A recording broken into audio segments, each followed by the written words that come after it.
We're going to talk about why do affairs happen and reasons people get trapped in an affair. Let me give an introduction before we look at some of the reasons why people get trapped in an affair. In recent years,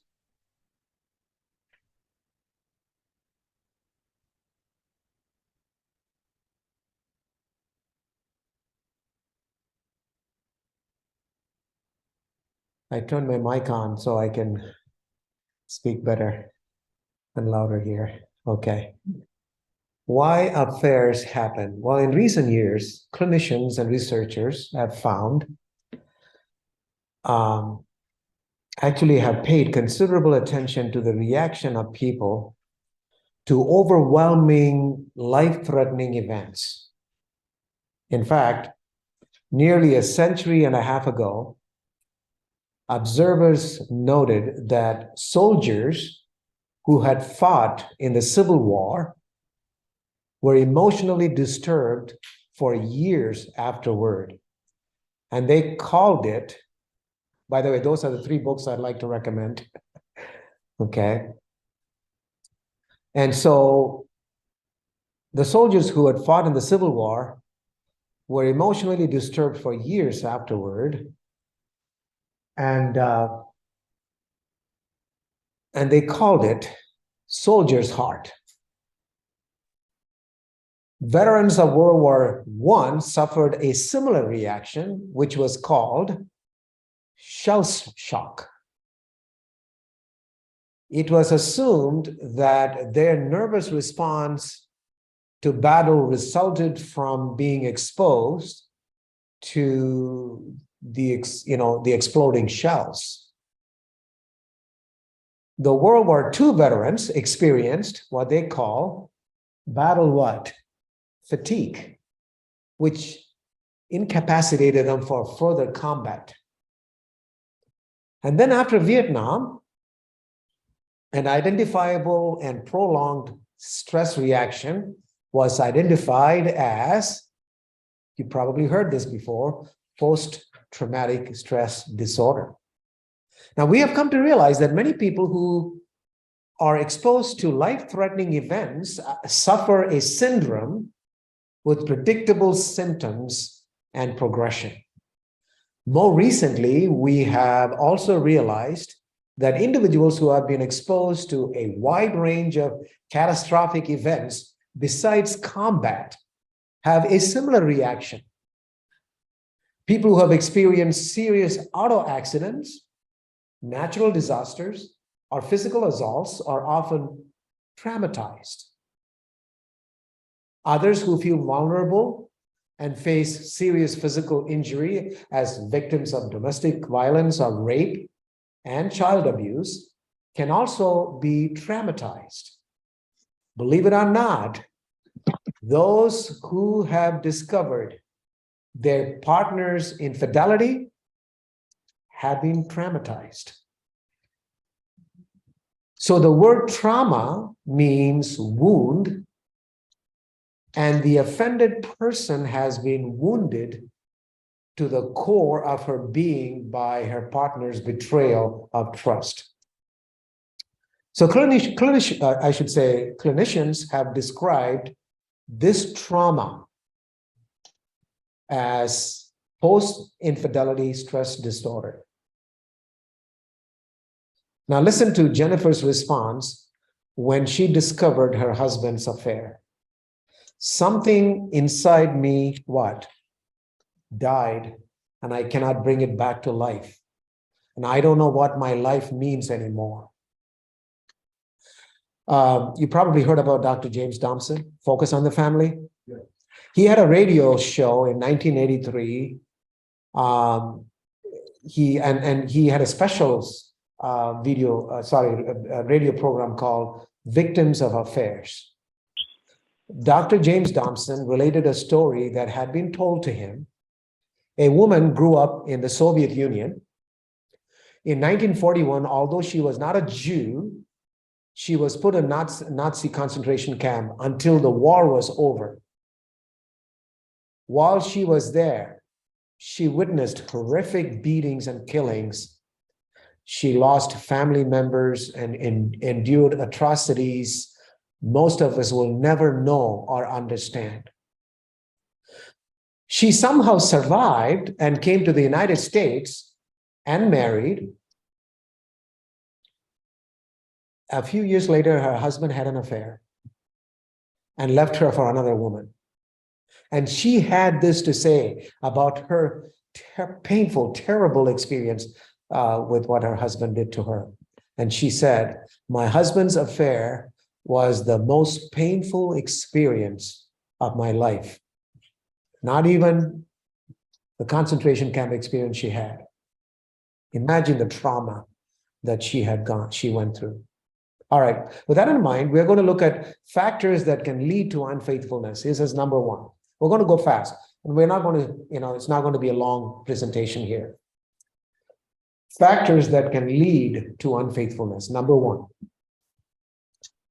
looking for ego boosts outside your marriage. Especially for men. Men tend to turn to extramarital liaisons to build up their self-image or their sexual self-esteem. Women are suspect to affairs to satisfy their longing for love and satisfaction and tenderness. So here's the danger. Here is the danger. Be aware of leaning on other people beyond your marriage as primary source for love, attention, or value and respect. And here's number two. Neglecting to talk openly with each other. Now, if you only talk to your spouse about the bills and household chores, you may be sliding into trouble. Holding in your thoughts and feelings does not enhance transparency in your relationship. In other words, talk about everything. Communicate about everything that you have in your heart. So in other words, if you don't want to talk about it in one sitting, practice the art of small talk that can open the door to deeper sharing. Okay? So as husband and wife, we need to be open with each other and be transparent. Okay? And here's number three. Resisting conflict resolution. Now, every couple, we covered this last Sabbath. Our last presentation was on resolving conflict or conflict resolution. Now, every couple runs into communication rough spots. It's important not to build walls between you and your spouse. Some people mask their hurt while others spew their emotions. So neither method is constructive. Okay? So both husband and wife should find ways to communicate and resolve conflict. Unresolved conflict leads to isolation and leaves you vulnerable to fleeing your marriage. So in other words, when there is conflict in your relationship, don't sweep it under the rug. Deal with it. Okay? And if you don't know how to communicate and deal with it, go get help from your pastor or counselor, any therapist, anybody you can find. Now, here's another one. Number 4, discounting fun and relaxation together. Oops, what's going on? How did I end up there? All right, we will come to that in a moment. I have no idea how we got there. Thank you so much. Okay, we are going to continue this for sure. And okay, are we on the right slide? Okay, good. All right, very good. Thank you, doctor. So looking for ego boosts outside your marriage, neglecting to talk openly with each other, resisting conflict resolution, and we are going to talk about now discounting fun and what? Relaxation together. Now, think of the last time you and your spouse enjoyed a date night or a weekend getaway together. And as the old saying goes, couples that play together stay together. So if career and family and home's responsibilities are crowding out laughter and friendship with your spouse, you need to book in some vacation so you can go out and spend time with each other. Okay, that is very important. Moving on to the next point, increasing the time you spend apart. Now, the demands of work, of travel, sometimes sick children or differing interests and hobbies are common issues that can keep couples apart. In other words, the more time you spend away from your spouse, the greater temptation there to drift into into your relationship. Okay, so make sure that you try to avoid spending too much time away from your spouse. And here's number 6: allowing daily stresses and fatigue to sabotage your intimacy. Packed schedules and raising children are two common reasons husbands and wives feel ho-hum in their relational intimacy. Romance in an instant can remind you of the reasons you love each other. So all marriages require times of refreshing and an in-depth look at intimacy, whatever that blocks your intimacy. You need to look at it and make sure that you don't allow your stresses and fatigue to destroy your relationship. And here's number 7, moving on.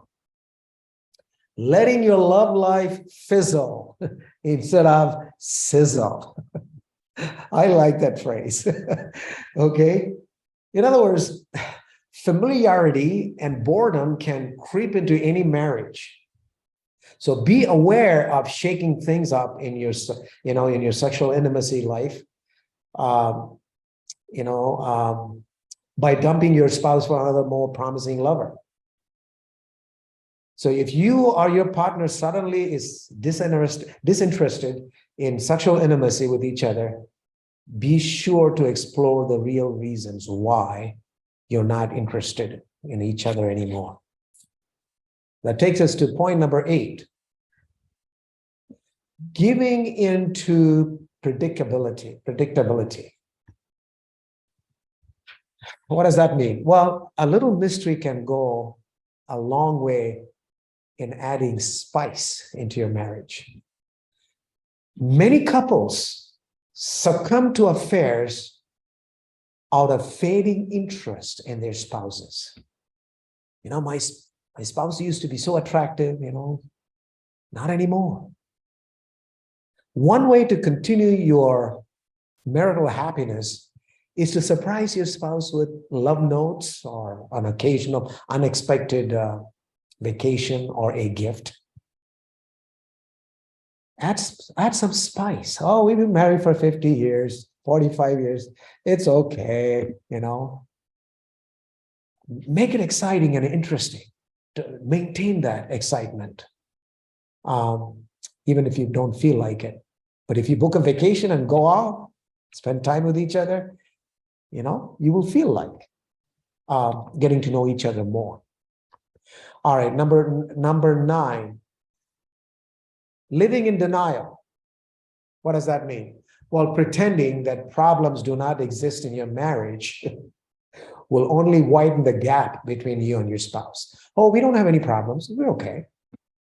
Many extramarital affairs start when a frustrated spouse searches for a reality check in marriage by turning to an office mate or a friend of the opposite sex for emotional support.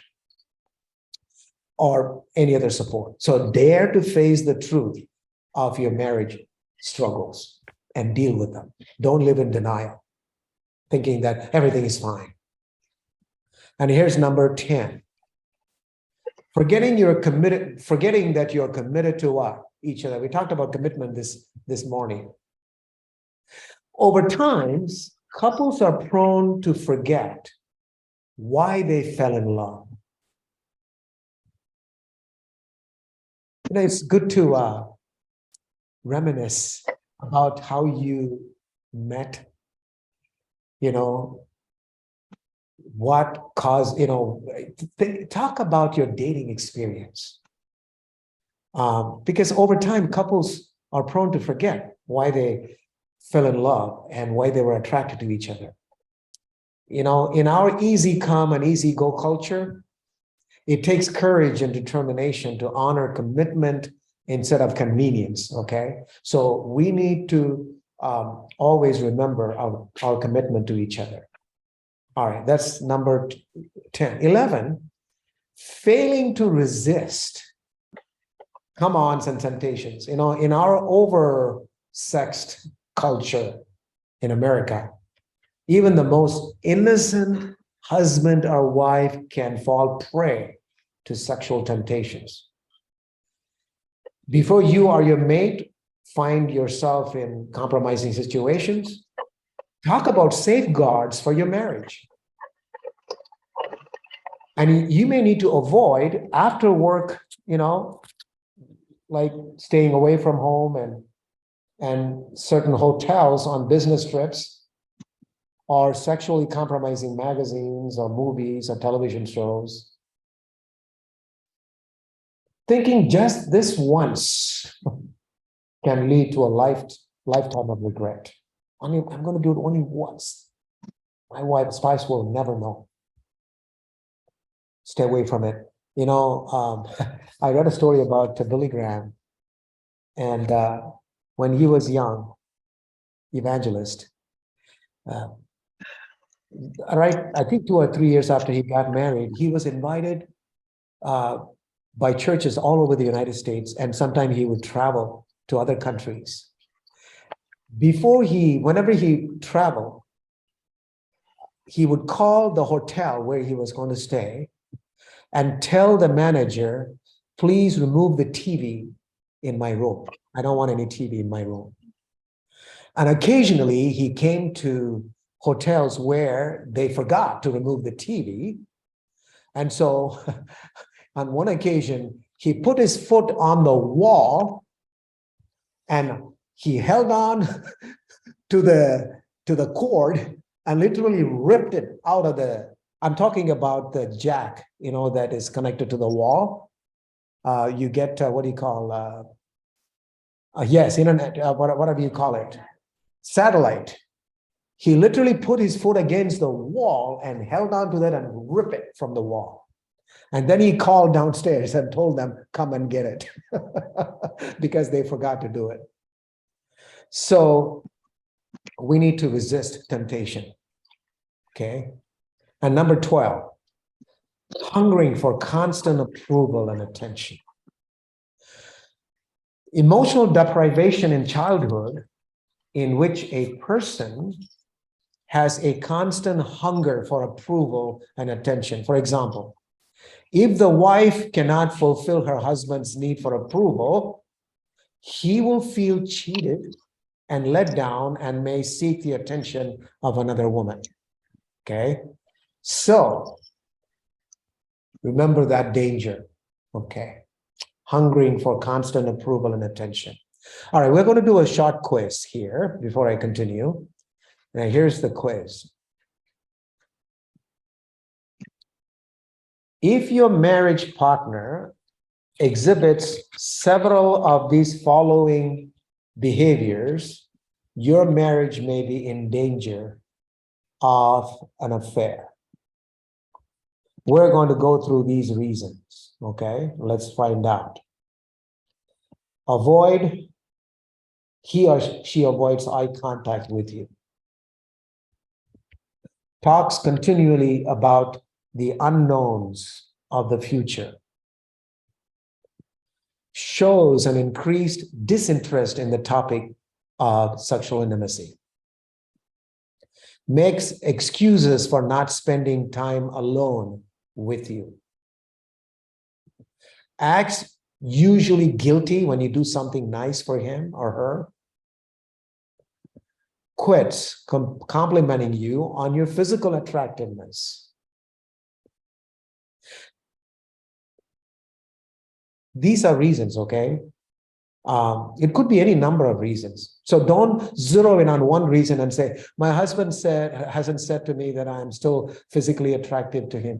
It's been a while since he ever made that, Don't take one reason and try to suspect him on that. Combination of all these reasons, okay? Stop saying, I love you, and even acts rudely to you. Starts buying you gifts to ease his or her guilt. So there could be a number of reasons why, that's something to keep in mind. These are the behaviors that one partner can exhibit in your marriage. And if that happens, your marriage may be in danger of an affair. All right, moving on. High risk factors in a family of origin. Let's talk about this.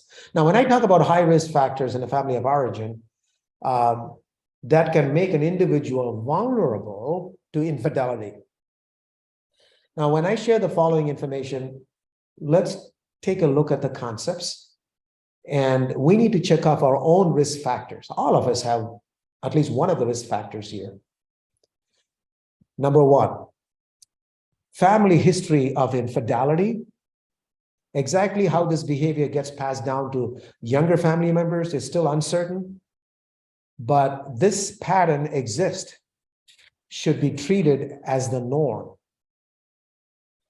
It is just not a common topic of conversation in most families, so children are often unaware of the family history of infidelity. Modeling is the most powerful behavioral determinant known to man. Even though the child may be too young to understand the dynamic going on in the family when adultery occurs, they nevertheless feel the tension, pain, and hostility that exists between the parents. It might be this marriage atmosphere that creates in a child that later surfaces in adulthood and makes the individual vulnerable to inappropriate affection by someone outside the marriage. So if there is a history of infidelity in your family history, it's something that you need to really talk about and be aware, okay, that you may be vulnerable to the same thing, okay? And if the vulnerabilities are there, make sure that you get help or find ways to avoid that, okay, or overcome that. All right, next, single parent and blended family. Now, single parent families with a parent missing have a much harder time to provide the interactive nurturing, male affirmation and affection that we all need, and that can exist more easily in a two-parent nuclear family, okay? Individuals with those unmet childhood needs often select a spouse or even tolerate inappropriate spousal behavior, all under the guise of seeking what they have always wanted and have never had.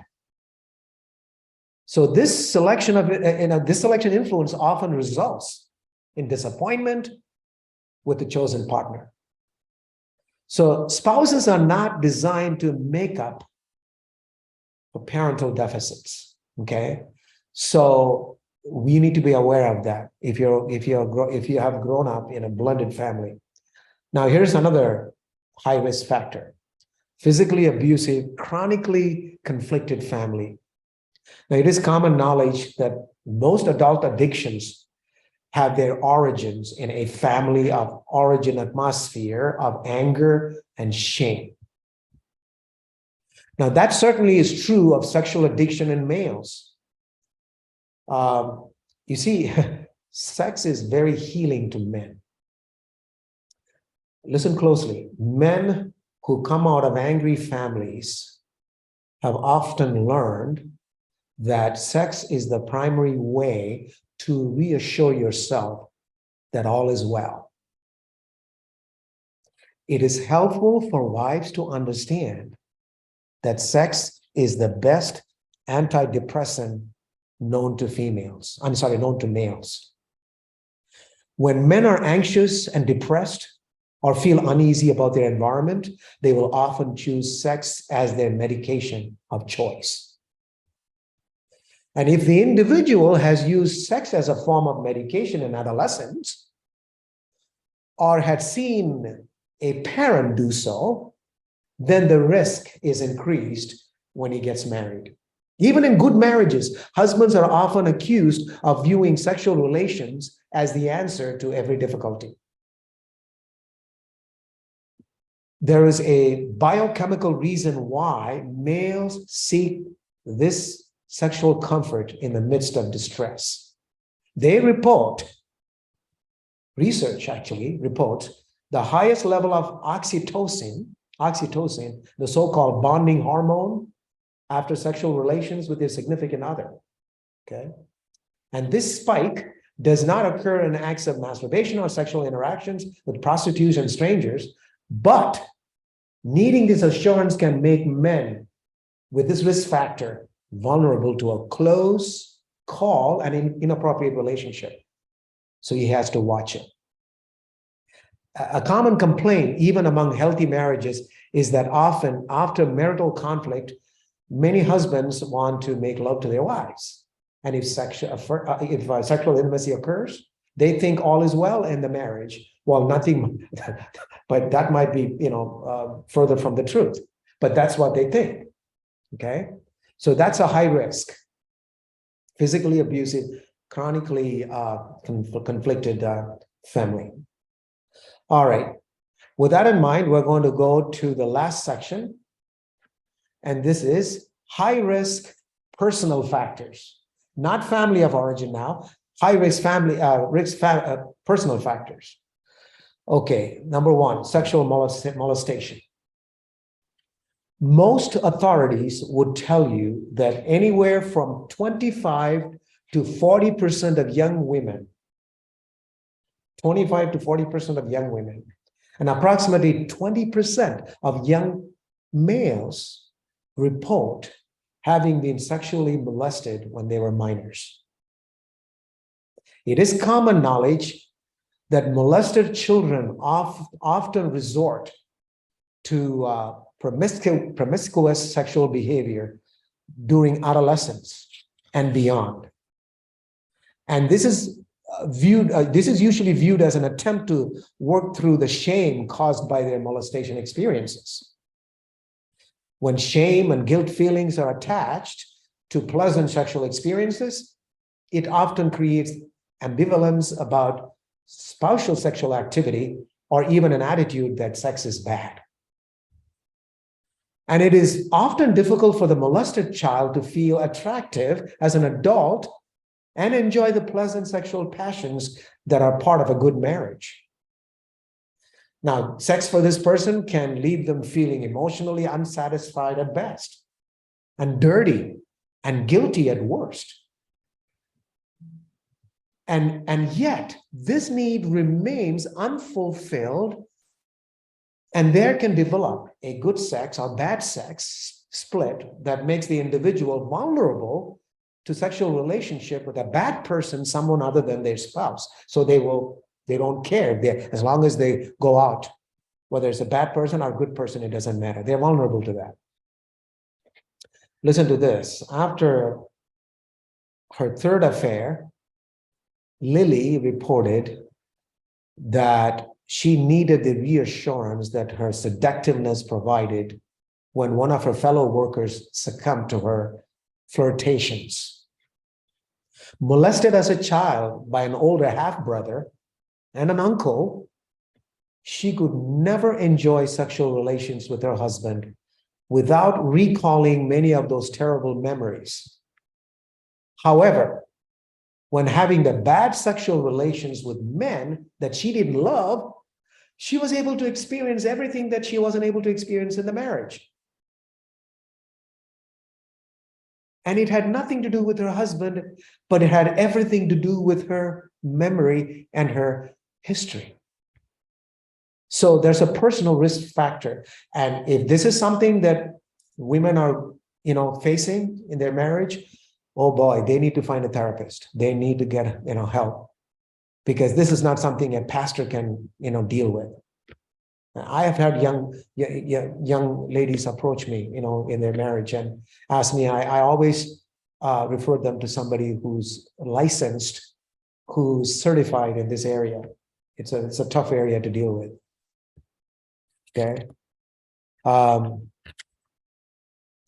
Let's move on to the next high risk factor: adolescent promiscuity. Question: at what level of sexual activity in adolescence should an individual be considered promiscuous?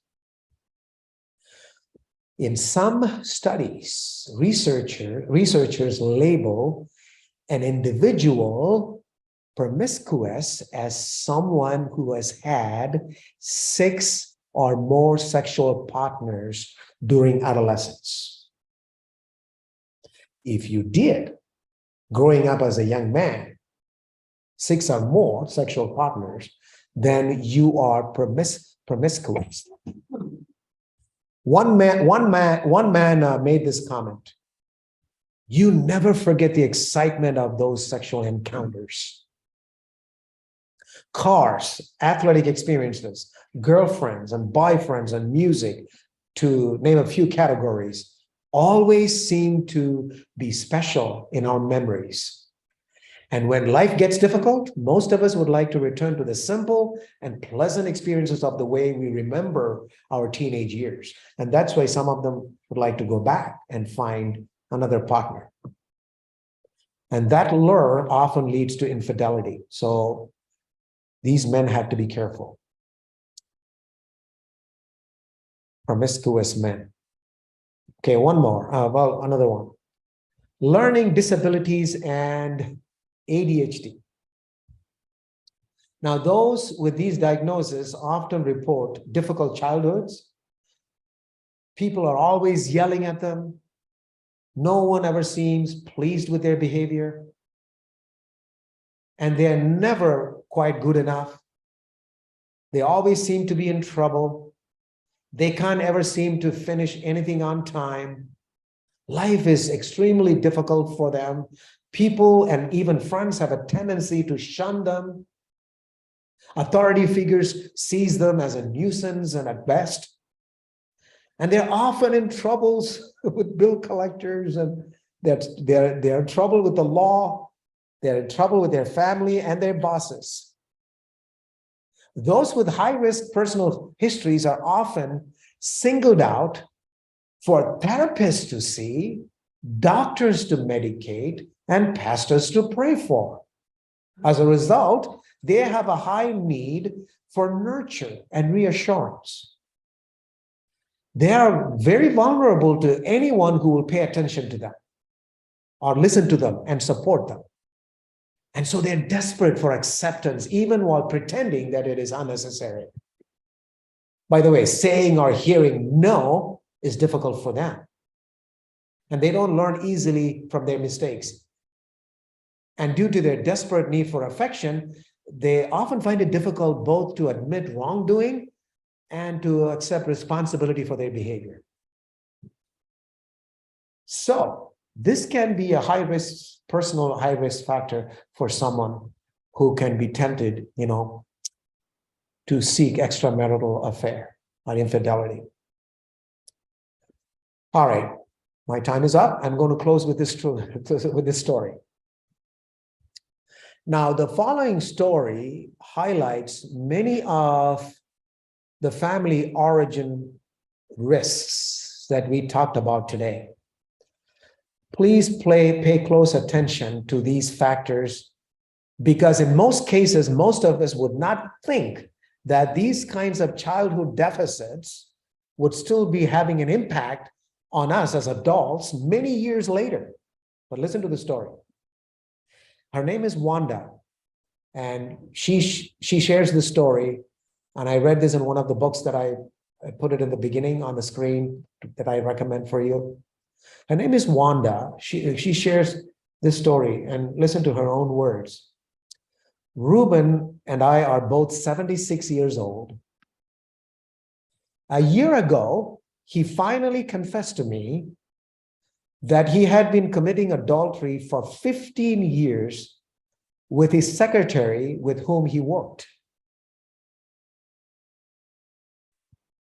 We moved from one state to another state at that time, but he still considered her to be a good friend whom he called frequently and would meet with and he would meet with her secretly when we made visit back there. From time to time, during the years of his active involvement with her, I would become suspicious and inquire about his relationship, which was always vehemently denied. I had such faith in him and in his integrity that I would believe him. We have always had a very active church life, and Reuben has a good knowledge of scripture. One of the reasons I married him was because I felt he had an outstanding moral character. I love him deeply, and he claimed the reason he decided we should leave the state was because he knew he would lose me and he wanted to spend the rest of his life with me. We did not consider divorce. I forgave him completely and immediately. We felt that we could recover and build our marriage without outside counseling, using God's guidance and help. In attempting to understand what could have caused Reuben to stray, and for such an extended time, I have tried to review all aspects of a relationship over the past 50 plus years. Always my thoughts return to the baggage we brought to our marriage from our childhood. My father had a serious drinking problem, which had a very negative effect on his relationship with my mother. The trauma this created for me was relieved to some degree by my grandparents, who were wonderful counselors in this situation. I had someone who helped me work through the emotional situation during my childhood. On the other hand, Reuben's mother died from cancer when he was 8 years old, after his father walked into the bedroom and told him his mother had died during the night. No one ever talked to him about the situation. His world had crumbled, and he had no one with whom to talk. His father remarried after 9 months to a woman who was extremely narcissistic and self-centered, among many other negative traits. There was no love in the family and much subtle emotional abuse.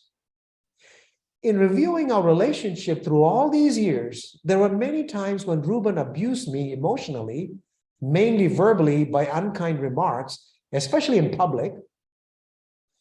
We had an active sexual life, but there were times he would abstain from sex as punishment. Now I realize why he abstained from sex. Now I realize that those were times when he had probably spent his lunch hour in his partner's bed. I am more convinced than ever that he has never understood the deep hurt he felt through his childhood. When I try to discuss it with him in my unprofessional way, he becomes very defensive, and the discussion ends with him still harboring all his wounds. Now, this makes it easier for me to accept the emotional abuse he has showered on me, but it is not resolving his basic problem. Consequently, we feel that we need professional counseling more to help Reuben overcome the emotional trauma from his past and my trauma from the shock from which I have not been able to recover in the past year. Through God's mercy and grace, our marriage is probably more intact than it ever was before. While I feel it is absolutely ridiculous that I let these actions so far in the past haunt me day and night, I cannot find release from it. I especially do not want our 2 children, 4 grandchildren, families, or friends to know, since they would be as devastated as I was at the shock. As you can see, we need to discuss this with someone who has training and experience in dealing with long-term adultery and unresolved childhood emotional abuse. End quote. So, these are some of the high-risk family high-risk factors and high-risk personal factors that I wanted to share with you in my study. This is something that you could, these facts and things that you can keep and pass it on to someone who needs help, or who might you think that you need help. Or you can use this as a guide to spice up your marriage and say, you know what? I want my husband to be attracted to me. And I want my wife to confide in me and look to me, and we should do that every single day. We should find ways to enhance our relationship and to build our marriage. Well, that is my presentation for this afternoon. Thank you for staying back after potluck and all that wonderful dessert. And so we will have a prayer and then we will depart. Let us pray. Father in heaven, we have learned some of the high-risk factors regarding affairs and infidelity, Lord. We need your strength. We need your power. We also need to deal with any emotional trauma or any childhood problems or traumas that we may have experienced. If they are still affecting our marriages, Lord, our relationship or our intimacy, we ask that you will help us as couples and help us to deal with them. And if we are single, Lord, and help us to learn these things. And so whenever we get married in the future, we will know how to how to deal with these things and how to overcome these things. And I want to thank you for those who have joined me on Zoom and the ones who have stayed back in church, in Delavan Church, to listen. And I pray that you will continue to bless our home, our family, and our marriages, and our children and grandchildren and everybody, that we will continue to serve you, Lord, and humbly and faithfully, and that we'll be a blessing to each other and remain faithful to you and to our spouses. This is our prayer in Jesus' name. Amen. Amen. Amen.